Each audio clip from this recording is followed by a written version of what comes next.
Today I'll be doing the clutch replacement in my VTX 1800.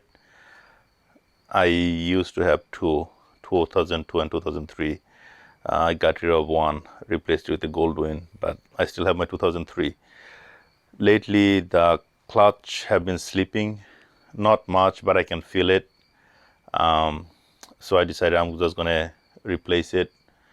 I did it once before, so I did it on my other VTX, so I know how it's done. I didn't even think about making the video from the beginning.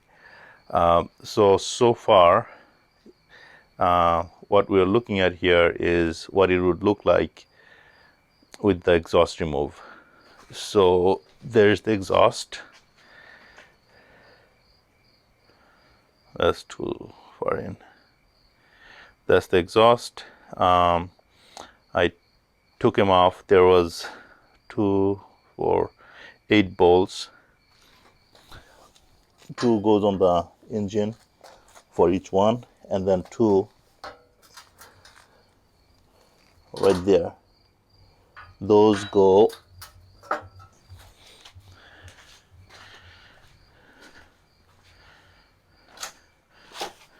right here.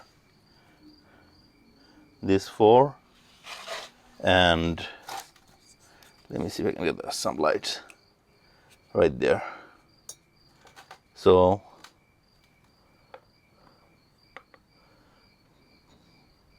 those are 12 mil. There's one, and there's the other one. Those are 12 mil, and these were 13 mil.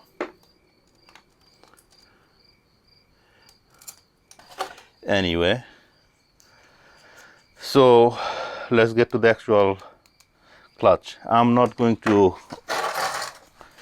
do the whole thing. I already took it apart halfway, so let's just take the rest of it apart.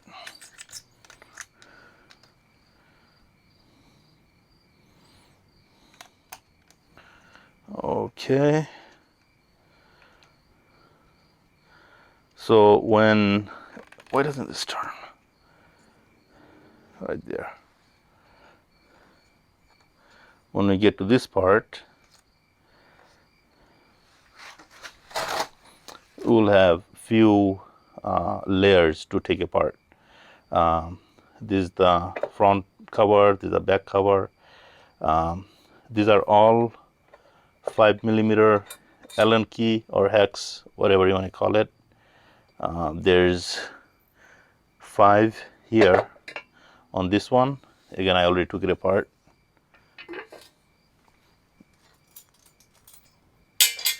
And then there's how many on this one? 4, 6, 7 on this one. Now they are different, even though they're both 5mm hex, they look a little bit different. So this goes in the front, this goes in the back, but all of them are the same for both of them. There's 5 of these on this one, there's 7 of these on the bigger one. Once we take this cover off,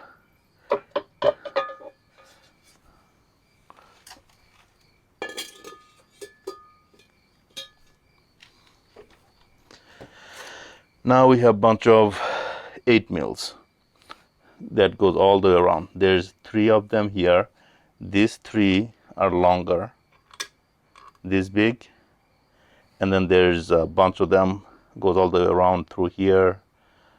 I don't know, I'm not even going to count, but they're shorter. Only 3 are long. That's the different size. 3 that goes here are long. All the other one that goes all the way around is shorter. So that's the 2 different size. Once we remove those, there's a little pocket right here where you can slide a screwdriver and pry it just a little bit. I think I scratched it. So you just put that in there. Just, it doesn't take much. Just pry it a little bit, and it comes out. my last one I took apart, it didn't have any RTV or gasket or anything. I am very impressed how well it's machined. It seals on its own. It never leaks oil. But I always put a little bit RTV, just barely. I'm going to do the same thing. I forgot to mention, you want to drain all the oil before you come to this step.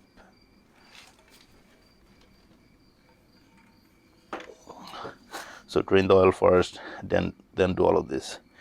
Now here is the challenging part, I guess.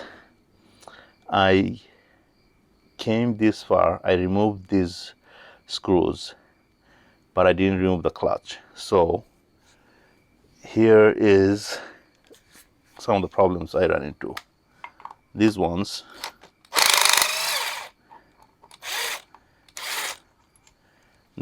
I have 3 broken springs. They fell apart. I did not buy the spring kit. I'm going to need to order that.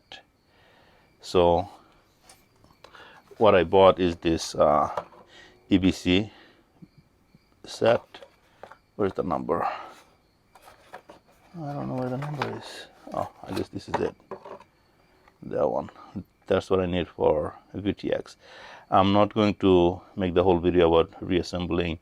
I took the disc and already soaked it in the oil, so it's soaking in the oil right now.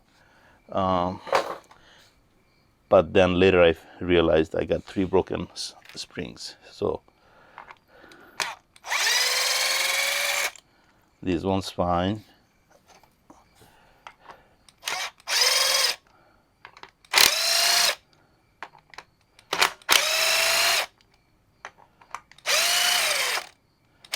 So this one's broken.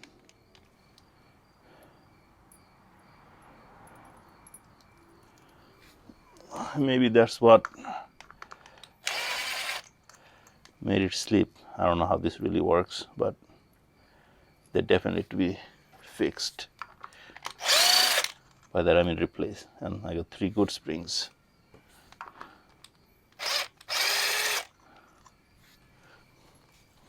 So I'm not going to make this video very long. It's already very long. I'm just going to show how to take it apart, then just put it back together in reverse order. So this is the cover. That's where all the springs were. Slides out. Nothing much to it. Just keep an eye out for this. This will go in. This is what pushes the clutch. When you press the clutch lever, this is what you're pushing out. So just so you know, that's how the clutch operates. So I'm just going to remove this, remove that. Now this is probably the most useful piece of information. When I looked at this clutch, I thought there's nothing wrong with it because it looks brand new, because it does look brand new. Then I realized this is the plate that doesn't make any contact with anything. So there is good chance this is not as good as I thought.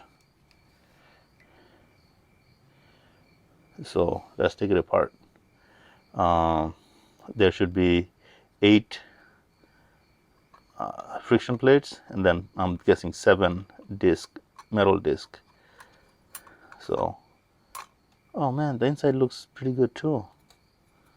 So it's not that bad. All right, so they alternate. I should have gotten a towel to put this on. All right, got myself a towel. Not very clean. So metal disc has the teeth. So this is what spins with the shaft, whatever shaft that is, and then the friction plate alternates every other one. Okay, I don't like the way those oriented. These are the spinning ones. Second one, these are in good shape. I am very surprised. And why is this all backward? This is in very good shape. I wonder why it was slipping. Again, I don't know if I repeated that. I mean, pointed this out. So when you assemble it, this goes in, and then that goes in. Actually, let me take it all out and then put it back together. My main point is the last one goes slightly off. So they look good. Every single one looks good. This one looks burnt. That is not good. That one was sleeping, that's for sure.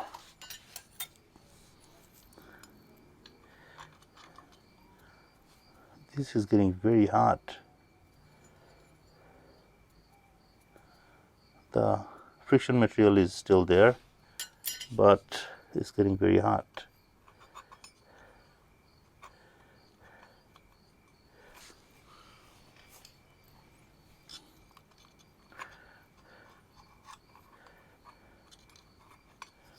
Wow, these are getting cooked.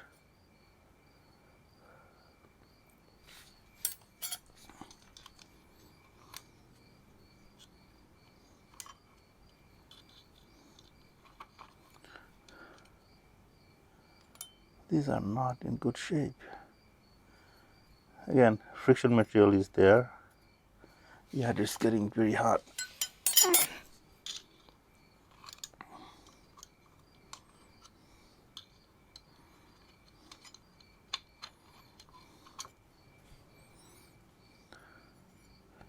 Why is this one so much thicker?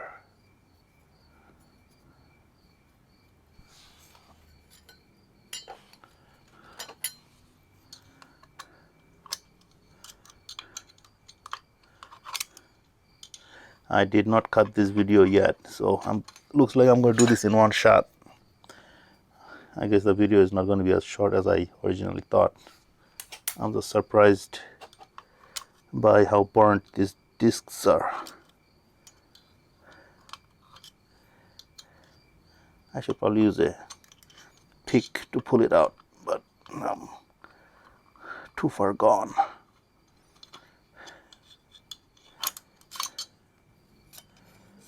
Wow, these things are thick.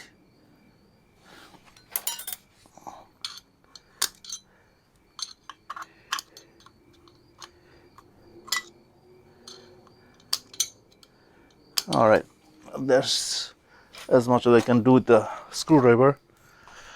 I am going to go get a pick.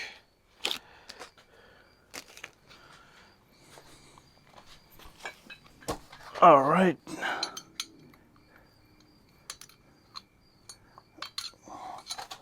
I had higher hopes for the pick.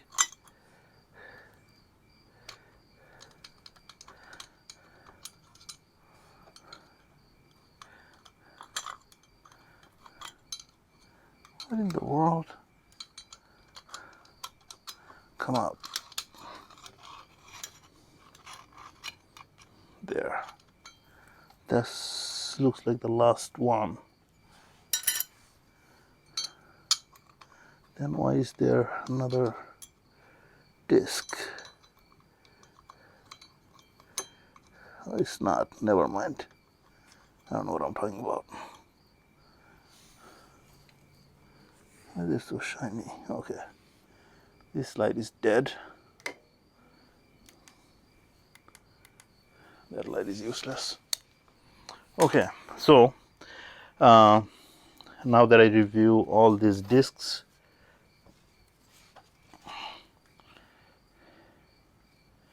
I need better light.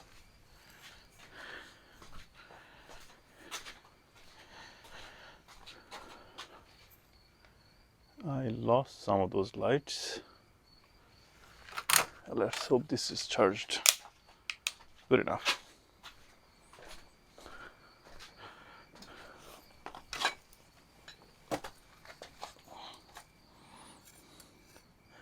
These looks like they're all burnt except for a couple.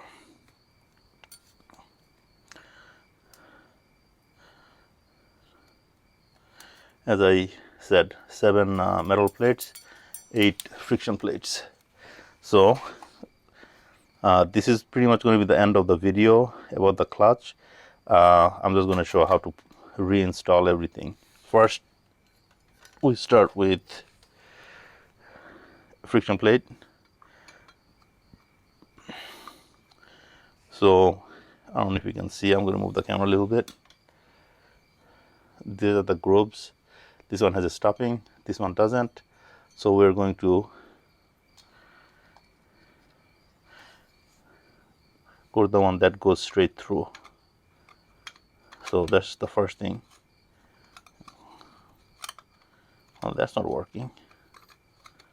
What is the matter with this?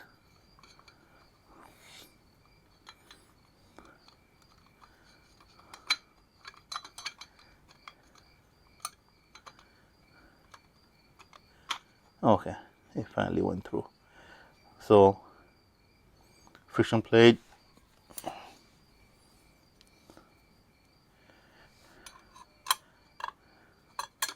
metal plate, metal plates are splined, friction plate. Again, this is, I did this once before, so of course that makes me an expert. Actually, watching a YouTube video makes me an expert, but I did it once, so makes me extra expert. Come on.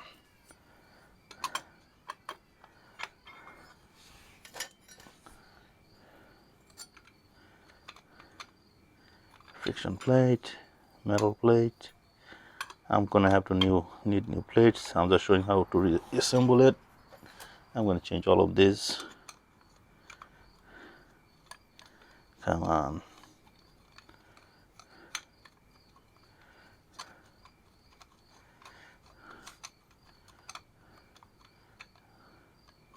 I don't get it. What am I doing wrong? Oh.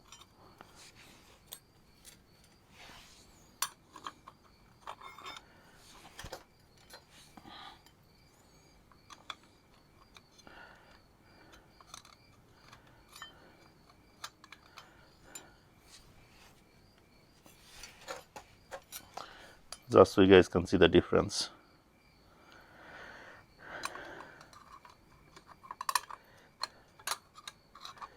Come on.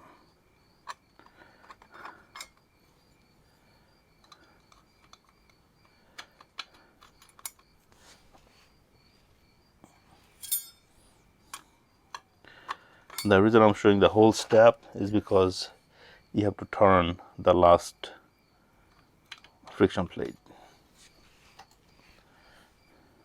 This is the last metal plate. So this is the